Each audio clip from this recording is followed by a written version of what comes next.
ओम नमो भगवते वासुदेवाय। बृहस्पतिवार का व्रत रखने से, व्रत कथा सुनने से स्त्री पुरुषों की सभी की मनोकामनाएं पूरी होती हैं। इस व्रत से धन संपत्ति की प्राप्ति होती है, निसंतानों को पुत्र प्राप्ति होती है, परिवार में सुख शांति बनी रहती है और सभी आनंद पूर्वक रहते हैं।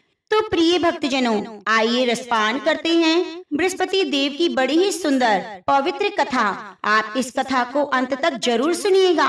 प्राचीन समय में आर्यव्रत में दिग्विजय नामक एक राजा था। राजा दिग्विजय अपनी प्रजा की सुख दुख का बहुत ध्यान रखता। राजा की महल से कोई निर्धन खाली हाथ नहीं जाता। वे प्रतिदिन भगवान बृहस्पति देव की पूजा करने के लिए मंदिर में जाया करता। हर बृहस्पतिवार को राजा भगवान बृहस्पति देव का व्रत रखता था। भगवान बृहस्पति देव की पूजा अर्चना के बाद व्रत की कथा सुनता और एक ही समय भोजन करता था। लेकिन उसकी रानी राजा की पूजा पाठ और व्रत को बिल्कुल भी पसंद ना करती। राजा ने उसे कई बार समझाया, लेकिन रानी के व्यवहार में कोई बदलाव नहीं आया। रानी कभी भी निर्धन को अन्न वस्त्र धन आदि दान नहीं देती। इतना ही नहीं, वे राजा को भी व्रत रखने, निर्धन को धन वस्त्र आदि दान देने के लिए मना करती। एक बार जंगल के कुछ हिंसक जानवरों ने राजा दिग्विजय की नगर में घुसकर लोगों को मारना शुरू कर दिया। प्रजा ने जब राजा दिग्विजय से जंगली जानवरों के उत्पात की बात कही तो वह स्वयं उनके शिकार के लिए गया। राजा दिग्विजय शिकार पर गया हुआ था। रानी महल में प्रसन्नता पूर्वक झूला झूल रही थी। उसी दिन भगवान बृहस्पति देव अपना रूप परिवर्तित करके निर्धन भिक्षुक के रूप में महल के द्वार पर पहुँचे। बृहस्पति देव ने रानी से भिक्षा मांगी तो रानी क्रोधित स्वर में बोली, हे भिक्षुक, सुबह से भिक्षा देते देते तो मैं परेशान हो गई हूँ। अभी मुझे महल के बहुत से काम करने हैं। महल के कामों से अवकाश मिले तो मैं तुम्हें कुछ भिक्षा दूं। भगवान बृहस्पति देव ने कहा, हे देवी, भिक्षा देने में भला कितना समय लगता है? तुम भिक्षा देकर भी महल के कामों को पूरा कर सकती हो। भिक्षुक के वचन सुनकर रानी ने क्रोधित होकर कहा, लोगों को दान देने के लिए तो मेरे पति ही बहुत हैं। वे हर समय भिक्षुकों को अन्न वस्त्र आदि दान देते रहते हैं। उनकी इस तरह दान देने से मैं बहुत तंग आ चुकी हूँ। इससे तो अच्छा हो हमारा सारा धन ही समाप्त हो जाए, ताकि प्रतिदिन दान देने के कष्ट से मुक्ति मिले। रानी की बात सुनकर भगवान बृहस्पति देव मन ही मन मुस्कुराते हुए बोले, हे रानी, भगवान तुम्हारी यह इच्छा अवश्य पूर्ण करेंगे। तुम इस समस्या से छुटकारा पाना चाहती हो तो बृहस्पतिवार को सुबह सूर्य उदय से पहले मत उठना। जब सूर्य की तेज धूप निकल आए तभी उठना। फिर पूरे महल को गोबर से लीपकर सिर से पांव तक स्नान करना। अपने लंबे बालों को अवश्य धोना। राजा से कहना वह बृहस्पतिवार को हजामत बनाए। राजा को भोजन में मांस मदिरा अवश्य देना। निरंतर 7 बृहस्पतिवार तक ऐसा करने से तुम्हें धन की मुसीबत से अवश्य मुक्ति मिल जाएगी। इतना कहकर भिक्षुक का रूप धारण किए भगवान बृहस्पति देव कुछ दूर चलकर अदृश्य हो गए। रानी अपने पति की आदत से ऐसे ही बहुत परेशान हो चुकी थी, इसलिए कुछ सोचकर उसने परेशानी से छुटकारा पाने के लिए भिक्षुक की बताई बातों का पालन करने का निश्चय किया। राजा ने रानी को ऐसा ना करने के लिए कहा, लेकिन रानी अपनी जिद पर अड़ी रही। उसने राजा को धमकी दी, यदि तुमने मेरी कथा अनुसार काम नहीं किया तो मैं महल छोड़कर चली जाऊंगी। रानी की इस बात से राजा बहुत डर गया, क्योंकि रानी के महल छोड़ देने से पूरे राज्य में उसकी बदनामी हो सकती थी। विवश हो राजा को रानी की बात स्वीकार करनी पड़ी। 3 बृहस्पतिवार के बाद उसे कुछ करने की जरूरत नहीं पड़ी, क्योंकि तीसरे बृहस्पतिवार को ही सारा धन समाप्त हो गया। राजा का अन्न भंडार खाली हो गया। दूसरों को अन्न वस्त्र दान देने वाला राजा खुद अन्न के अभाव में भूखा मरने लगा। उस समय राजा ने अपनी रानी से कहा, रानी, अब मैं इस नगर में नहीं रह सकता। यहाँ तो हम किसी से भिक्षा भी नहीं मांग सकते, इससे हम अपमानित होंगे। मैं अब परदेश जा रहा हूँ, वहाँ कोई काम धंधा करूँगा, शायद हमारे भाग्य बदल जाएं। यह कहकर रानी को महल में छोड़कर राजा धन कमाने के लिए परदेश चला गया। परदेश में उसने जंगल से लकड़ी काट कर लाने और नगर में बेचने का काम शुरू कर दिया। इधर रानी को कई कई दिन तक खाने को कुछ नहीं मिलता। अतः रानी अपने अच्छे दिनों की याद करके आंसू बहाती रहती। एक दिन रानी ने भूख से बहुत परेशान होकर अपनी दासी से कहा, दासी, समीप के नगर में मेरी बहन रहती है, वे बहुत धनवान है, तू उसके पास जा 5 सेर अनाज ले आ। उस अनाज से कुछ दिन तो पेट भरेगा, उसके बाद कहीं मेहनत मजदूरी करके काम चलाएंगे। रानी की बात सुनकर दासी चल पड़ी। जब दासी रानी की बहन के पास पहुंची तो वे भगवान बृहस्पति देव की पूजा अर्चना कर रही थी। दासी ने 5 सेर अनाज मांगा, लेकिन पूजा में व्यस्त बहन ने उसकी बात पर कोई ध्यान नहीं दिया। दासी कुछ देर बैठकर खाली हाथ महल में लौट आई। उसने रानी से आकर कहा, हे रानी, तुम्हारी बहन तो बहुत अभिमानी है। अधिक धन होने के कारण वे किसी की बात सुनती भी नहीं। मेरी बात का भी उसने कोई उत्तर नहीं दिया, बस पूजा पाठ करती रही। आखिर मुझे खाली हाथ ही लौटना पड़ा। रानी ने उदास मन से कहा, दासी, जब बुरे दिन आते हैं तो कोई सहायता नहीं करता, अपने भी मुंह मोड़ लेते हैं। यह सब हमारे भाग्य का दोष है। उधर पूजा पाठ के बाद रानी की बहन ने जब दासी की ओर देखा तो वह वहाँ से जा चुकी थी। बहन ने सोचा, अवश्य मेरी बहन पर कोई विपत्ति आ पड़ी है, तभी तो उसने दासी को भेजकर 5 सेर अनाज मंगवाया था। यह सोचकर वे घोड़ा गाड़ी पर सवार हो रानी से मिलने चल पड़ी। रानी के महल में पहुंचकर उसने कहा, बहन, मुझे क्षमा करना। जब तुम्हारी दासी आई थी उस समय मैं बृहस्पति देव की पूजा कर रही थी, इसलिए पूरी व्रत कथा सुने बिना मैं उठ नहीं सकती। भगवान विष्णु का पूजन समाप्त करके जब मैं उठी तो तुम्हारी दासी वहाँ से लौट आई थी। रानी ने बहन को सारी दुख भरी कहानी सुनाकर कहा, मैंने दासी को 5 सेर अनाज लाने के लिए भेजा था। बहन ने रानी की कहानी सुनकर कहा, बहन, मैं बृहस्पतिवार का व्रत रखकर भगवान बृहस्पति देव की पूजा करती हूँ। भगवान बृहस्पति देव सबका कल्याण करते हैं। तुम भी भगवान बृहस्पति देव का स्मरण करके अपने महल के किसी कक्ष में जाकर देखो, शायद कहीं अनाज रखा मिल जाए। बहन की बात सुनकर रानी ने मन में सोचा, उसकी धनवान बहन अवश्य ही उसका उपहास कर रही है। लेकिन भगवान बृहस्पति देव का नाम लेकर वे महल के कक्ष में गई। उस कक्ष के अंधेरे कोने में एक घड़ा रखा हुआ था। रानी ने उसमें हाथ डालकर टटोला तो सचमुच उस घड़े में अनाज भरा हुआ था। रानी बहुत हैरान हुई। उसने अपनी बहन से कहा, हे बहन, मुझे भी भगवान बृहस्पतिवार के व्रत की विधि बताओ, अब मैं भी उनका व्रत रखा करूंगी। तब बहन ने उसे बताया, हे रानी बहन, बृहस्पतिवार को सूर्य उदय से पूर्व उठकर स्नान करके बृहस्पतिवार का व्रत रखना चाहिए, लेकिन उस दिन सिर नहीं धोना चाहिए। चने की दाल, मुनक्का, किशमिश लेकर केले के वृक्ष के पास जाकर उसकी जड़ में भगवान बृहस्पति देव की पूजा करनी चाहिए। घी का दीपक जलाकर रखना चाहिए। उस दिन एक ही समय भोजन करें और भोजन में चने का आटा, पीले खाद्य पदार्थ ग्रहण करें। बृहस्पतिवार का व्रत रखने से घर में धन धान्य की वृद्धि होती है, अनाज से भंडार भर जाते हैं। इस व्रत के विधिवत करने से निसंतान को संतान की प्राप्ति होती है। बहन के वचन सुनकर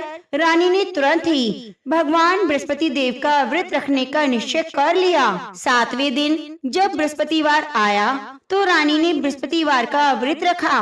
कहीं से मांगकर उसने चने और गुड़ का प्रबंध किया। चने की दाल से केले की जड़ में विष्णु भगवान का पूजन किया और घी का दीपक जलाकर भगवान बृहस्पति देव की पूजा की। रानी विष्णु भगवान के भोग के लिए पीले अन्न का कहीं से प्रबंध ना कर सकी, अतः वह मन ही मन परेशान होने लगी। उधर भगवान बृहस्पति देव रानी के विधिवत व्रत रखने के कारण उससे बहुत प्रसन्न हुए। अतः वह अपना रूप परिवर्तित करके 2 थालियों में पीला भोजन लेकर रानी के घर पहुँचे। भगवान बृहस्पति देव ने दासी से कहा, हे दासी, मैं तुम्हारी और रानी के लिए व्रत का पीला भोजन लाया हूँ। भोजन देकर वह चले गए। दासी ने रानी से भगवान बृहस्पति देव को भोग लगाकर भोजन करने के लिए कहा। रानी को कुछ पता नहीं था। वह दासी से बोली, दासी, क्यों निर्धनता पर मेरा उपहास करती हो?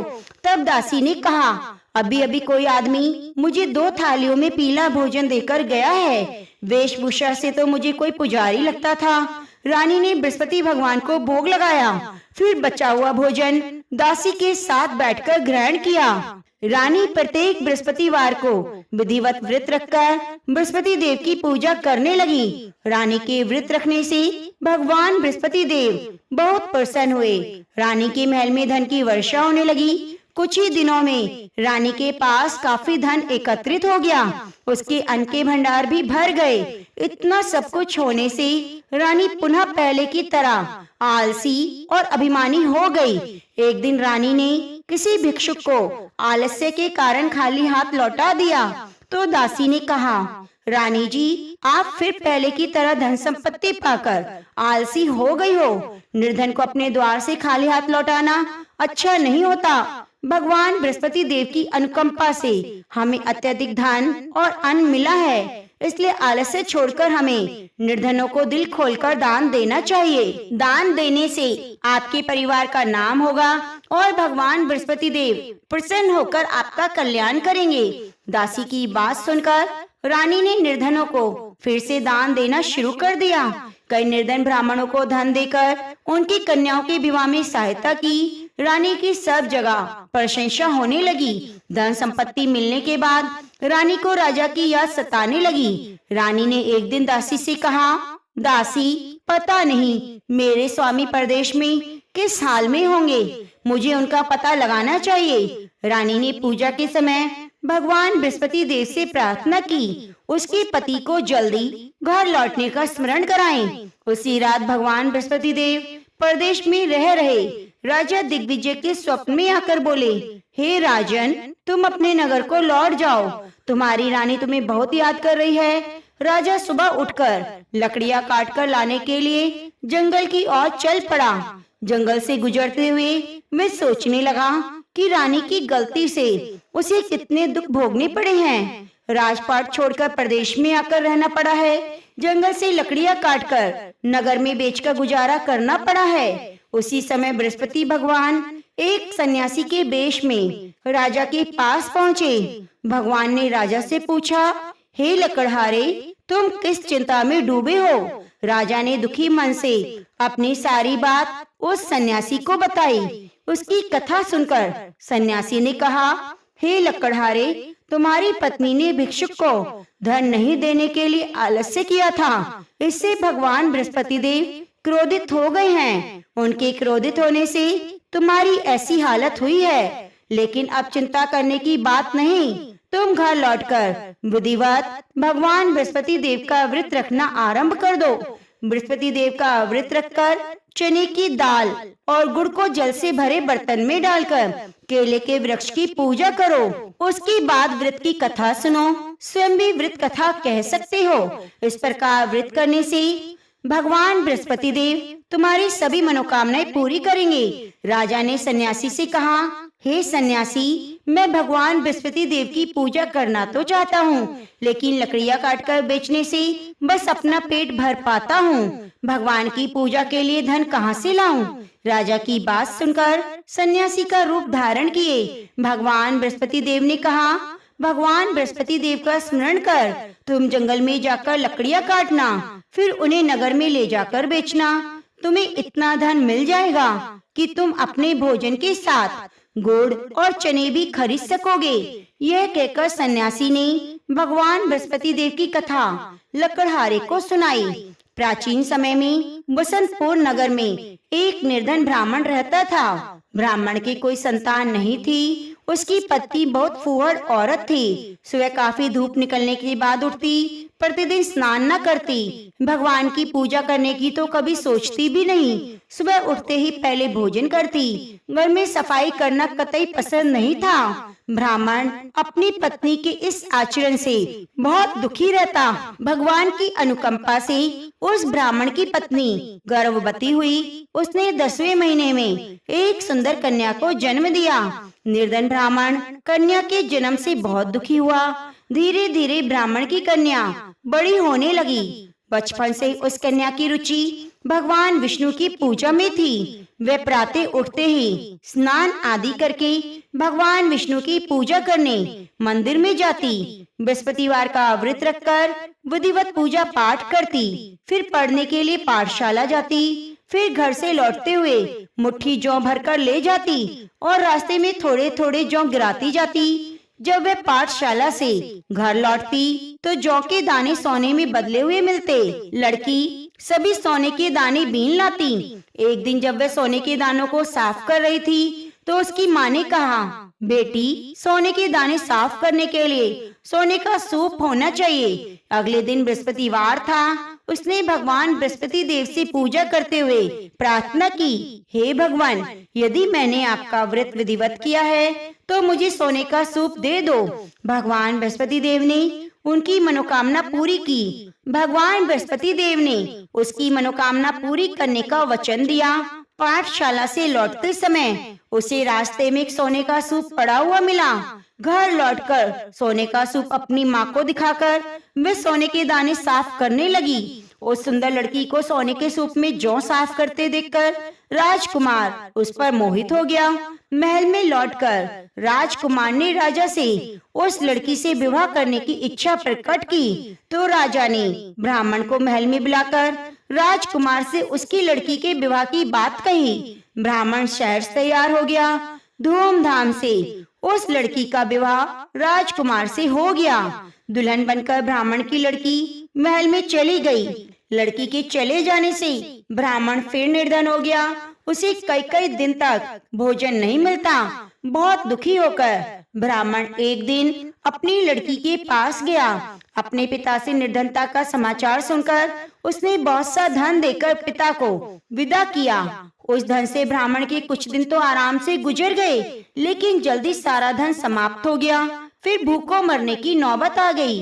ब्राह्मण अपनी लड़की से धन लेने के लिए महल में पहुंचा। लड़की ने पिता की बुरी हालत देखकर कहा, पिताजी, आखिर आप कब तक मुझसे धन लेकर जीवन यापन करेंगे? आप कोई उपाय क्यों नहीं करते जिससे आपका घर धन संपत्ति से भर जाए? ब्राह्मण ने कहा, मैंने तेरी माँ को बहुत समझाया पर उसकी समझ में नहीं आता। उसका फूहड़पन नष्ट हो तो घर की निर्धनता भी दूर हो जाए। तब कुछ सोचकर लड़की ने अपने पिता से कहा, पिताजी, आप कुछ दिनों के लिए माँ को मेरे पास छोड़ जाओ। ब्राह्मण अपनी पत्नी को लड़की के पास महल में छोड़ आया। लड़की ने अपनी माँ से कहा, माँ, तुम प्रातः काल उठकर स्नान आदि करके भगवान विष्णु की पूजा करना। पूजा करने से तुम्हारी निर्धनता दूर हो जाएगी। लेकिन माँ ने उसकी बात नहीं मानी। तब क्रोधित होकर लड़की ने अपनी माँ को एक कक्ष में बंद कर दिया। सूर्य उदय के समय माँ को उठाकर जबरदस्ती स्नान कराया। फिर मंदिर ले जाकर भगवान बृहस्पति देव की पूजा कराई। कुछ दिनों तक ऐसा करने से लड़की की माँ की बुद्धि में परिवर्तन हुआ।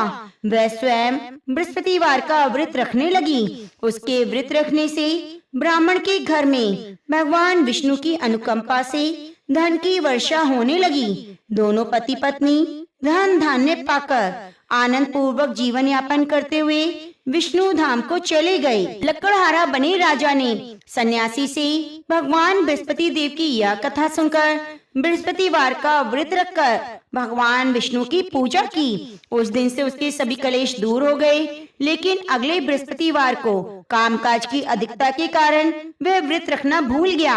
भगवान बृहस्पति देव इससे उस लकड़हारे बने राजा दिग्विजय पर बहुत क्रोधित हुए और भूल की सजा दी। उस दिन नगर के राजा ने नगर में घोषणा करके सबको सूचित किया, प्रत्येक नागरिक मेरे महल में भोजन करने आए। जो नहीं आएगा उसे भारी दंड दिया जाएगा। लकड़हारा बने राजा ने उस नगर के राजा की घोषणा तो सुनी, लेकिन जंगल से लकड़ी काट कर लाने और उसे बेचने में देर हो जाने के कारण वह समय पर महल में भोजन करने नहीं जा सका।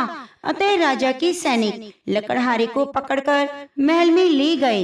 राजा ने उसे महल के कक्ष में बिठाकर भोजन कराया। उस कक्ष में खूंटी पर रानी का सोने का हार लटका हुआ था। लकड़हारा अकेला उस कक्ष में भोजन कर रहा था। तभी उसने एक आश्चर्यजनक घटना घटते देखी। देखते ही देखते खूंटी हार को निगल गई। थोड़ी देर के बाद नगर के राजा ने हार को गायब देखा तो लकड़हारे को कारावास में डलवा दिया। लकड़हारा मनी मन अपने भाग्य को कोसने लगा। तभी उसे जंगल में मिले सन्यासी का स्मरण हो आया। थोड़ी देर में भगवान बृहस्पति देव सन्यासी के रूप में उसके सामने प्रकट हुए और कहा, हे लकड़हारे, तूने भगवान बृहस्पति देव की पूजा नहीं की, इसी कारण तुम्हें कष्ट हुआ है। लेकिन अब चिंता मत करो, बृहस्पतिवार के दिन कारागार के दरवाजे पर पैसे पड़े मिलेंगे। भगवान बृहस्पति देव का व्रत रखकर पैसों से पूजा सामग्री मंगाकर पूजा करोगे तो तुम्हारे सभी दुख दूर हो जाएंगे। बृहस्पतिवार के दिन दरवाजे पर पड़े मिले पैसों से चने और गुड़ मंगाकर लकड़हारे ने बृहस्पतिवार की कथा सुनी तो भगवान बृहस्पति देव ने प्रसन्न होकर नगर के राजा को स्वप्न में लकड़हारे को कारागार से मुक्त करने को कहा। सुबह राजा ने अपने कक्ष में जाकर देखा तो खूंटी पर रानी का हार मिल गया। राजा ने लकड़हारे को मुक्त कर दिया, बहुत सा धन आभूषण देकर विदा किया। लकड़हारा बना राजा उस नगर से चलकर अपने नगर पहुंचा तो नगर में कोई धर्मशाला बाग बगीचे देखकर बहुत खुश हुआ। राजा ने एक व्यक्ति से पूछा, ये कोई धर्मशाला किसने बनवाई है? उस व्यक्ति ने राजा को बताया, ये सब रानी और दासी ने बनाए हैं। राजा नगर के जिस भी आदमी से इसके बारे में पूछता तो सभी रानी और दासी का नाम बताते। राजा जब महल में पहुंचा तो रानी ने उसका भव्य स्वागत किया। तब राजा ने निश्चय किया, सप्ताह में एक बार तो सभी बृहस्पति देव का व्रत और पूजन करते हैं, परंतु मैं प्रतिदिन व्रत किया करूंगा, दिन में 3 बार कथा कहा करूंगा। अब राजा हर समय दुशाले में चने की दाल बांधे रहता, दिन में 3 बार बृहस्पति देव की कथा कहता। कुछ दिनों के बाद राजा को अपनी बहन की याद आई। एक दिन घोड़े पर सवार होकर राजा अपनी बहन से मिलने चला। अभी राजा नगर के बाहर ही पहुंचा था कि उसने कुछ लोगों को शव ले जाते हुए देखा। राजा को स्मरण हो आया कि आज उसने किसी को बृहस्पतिवार की व्रत कथा नहीं सुनाई है। राजा ने लोगों को रोककर कहा, भाइयों, आप शव ले जाने से पहले मुझसे बृहस्पतिवार की कथा सुन लें। लोगों ने राजा पर क्रोधित होते हुए कहा, तुम पागल तो नहीं हो गए? लेकिन कुछ बुरे लोगों ने कहा, अच्छा भाई, हम तुम्हारी कथा भी सुन लेंगे, चलते चलते सुना लो। राजा ने चलते हुए आधी कथा सुनाई। शव हिलने लगा। राजा की पूरी कथा सुनते ही शव उठकर बैठ गया। लोगों ने हैरानी से दांतों तले उंगली दबाई और अगले बृहस्पतिवार से भगवान बृहस्पति देव का व्रत रखने कथा सुनने का निश्चय कर लिया। घोड़े पर सवार राजा चलते हुए किसान के पास पहुंचा। किसान अपने खेत में हल चला रहा था। उसे देखकर राजा ने कहा, अरे भाई, मुझसे मेरी बृहस्पतिवार की कथा सुन लो। किसान झुंझलाकर बोला, हे भाई, तुम देखते नहीं, जितनी देर में तुम्हारी कथा सुनूंगा उतनी देर में तो पूरे खेत में हल चला लूंगा। राजा निराश होकर चलने लगा। तभी किसान की बैल लड़खड़ाकर जमीन पर जा गिरे। किसान के पेट में जोरों का दर्द होने लगा। किसान की पत्नी जब खाना लेकर आई तो किसान से इस बारे में पूछा। किसान ने घुड़सवार की पूरी कहानी सुनाई। किसान की पत्नी दौड़ती हुई राजा के पास पहुंचकर हाथ जोड़कर बोली, भैया, मैं तुम्हारी कथा सुनने को तैयार हूँ। राजा ने उसके खेत पर पहुंचकर बृहस्पतिवार की कथा सुनाई। कथा समाप्त होते ही बैल उठकर खड़े हो गए। किसान के पेट का दर्द भी ठीक हो गया। राजा बहन के घर पहुंचा तो उसकी बहुत आवा भगत हुई। अगले दिन सुबह उठकर राजा ने देखा घर के सभी लोग भोजन कर रहे हैं। किसी भूखे को बृहस्पतिवार की कथा सुनाए बिना राजा भोजन नहीं करता था। उसने बहन से कहा, बहन, क्या घर में कोई ऐसा व्यक्ति है जिसने अभी तक भोजन ना किया हो? उसकी बहन बोली, भैया, हमारे घर में तो क्या, आपको पूरे नगर में कोई व्यक्ति नहीं मिलेगा जिसने सुबह सुबह भोजन ना किया हो। तब राजा बहन के घर से निकलकर बिना भोजन के व्यक्ति की तलाश के लिए नगर में घूमने लगा। एक गडरिये के घर में उसका बेटा बीमार होने के कारण भूखा रह गया था। राजा ने उस बेटे को जाकर बृहस्पतिवार की कथा सुनाई। कथा सुनते सुनते ही गडरिये का बीमार बेटा ठीक हो गया। सबने राजा की बहुत प्रशंसा की। एक दिन राजा ने अपनी बहन से कहा, बहन, हम अपने घर को जाना चाहते हैं, तुम भी मेरे साथ चलो, कुछ दिन वहाँ रहकर लौट आना। राजा की बहन ने अपनी सास से पूछा तो सास ने ताना देते हुए कहा, बहू, मायके जाना, अकेली जाना, मेरे पोतों को मत लेकर जाना। तुम्हारे भाई की कोई संतान नहीं, कहीं तुम्हारी भाभी मेरे पोतों पर जादू टोना ना कर दे। दूसरे कक्ष में बहन की सास की बात सुनकर राजा बहुत दुखी हुआ, अकेला ही अपने नगर को लौट पड़ा। जब वह नगर पहुंचा तो रानी ने राजा से कहा, आप तो अपनी बहन को लाने गए थे, फिर बहन को क्यों नहीं लाए? राजा ने दुखी होते हुए कहा, रानी हम निसंतान हैं, हमारे घर कोई आना पसंद नहीं करता। रानी ने राजा को समझाया, हे प्राणनाथ, हमें बृहस्पति देव ने सब कुछ दिया है, अब भगवान बृहस्पति देव हमें संतान भी अवश्य देंगे। बृहस्पतिवार को विधिवत व्रत रखते हुए राजा रानी ने भगवान बृहस्पति देव से संतान के लिए प्रार्थना की। कुछ दिनों के बाद उन्होंने स्वप्न में दर्शन देते हुए कहा, हे राजा, तेरी मनोकामना पूरी होगी। एक सप्ताह बाद रानी गर्भवती हुई। 10वें महीने के आरंभ में रानी ने सुंदर पुत्र को जन्म दिया। राजा रानी जीवन पर्यंत बृहस्पतिवार का व्रत रखते रहे। उनके घर में धन की वर्षा होती रही। आनंद पूर्वक जीवन यापन करते हुए राजा रानी भगवान बृहस्पति देव की अनुकंपा से मोक्ष को प्राप्त कर सीधे बैकुंठ धाम पहुंच गए। बृहस्पतिवार को विधिवत व्रत रखकर जो स्त्री पुरुष भगवान विष्णु की पूजा करते हैं, भगवान बृहस्पति देव उनकी मनोकामनाओं को पूरी करते हैं। तो प्रेम से बोलो, भगवान विष्णु की जय। भक्तजनों, अब आइए श्रवण करते हैं बृहस्पति देव की आरती। जय बृहस्पति देवा स्वामी, जय बृहस्पति देवा, क्षण क्षण भोग लगाऊं कदली फल मेवा। ओम जय बृहस्पति देवा, तुम पूर्ण परमात्मा, तुम्ही अंतर्यामी स्वामी, तुम्ही अंतर्यामी। जगत पिता जगदीश्वर, तुम सबके स्वामी। ओम जय बृहस्पति देवा, चरणामत निज निर्मल, सभी पाता की हरता स्वामी, सभी पाता की हरता। सकल मनोरथ दायक, कृपा करो भरत।